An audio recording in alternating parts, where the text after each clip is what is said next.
Donald Trump একটি সভায় তারা আয়োজিত করেছিলেন এবং তাকে ফায়ারিং করে গুলি করানো হয় এবং সেখানে আইন এবং বিধান আপনি জানলেন অবাক হয়ে যাবেন।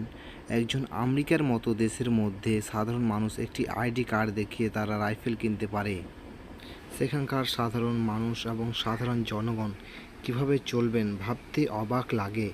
একটি ইউএসের মতো রাষ্ট্রের কাছে সাধারণ 18 বছর বয়স হলে আপনি আইডি কার্ড দেখে একটি বন্দুক গান নিতে পারেন এবং আপনার যদি 21 বছর বয়স হয় তাহলে আপনি একটি আইডি কার্ড দেখিয়ে আপনি নিতে পারেন AK-47।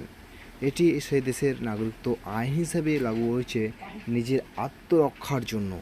সেটি ভাবলে অবাক লাগে, এমন একটি রাষ্ট্র যেখানে সাধারণ মানুষের হাতে বন্দুক। বিশ্বের মধ্যে সবচাইতে বেশি রাইফেল সাধারণ জনগণের কাছে রয়েছে, সেটি হলো আমেরিকা।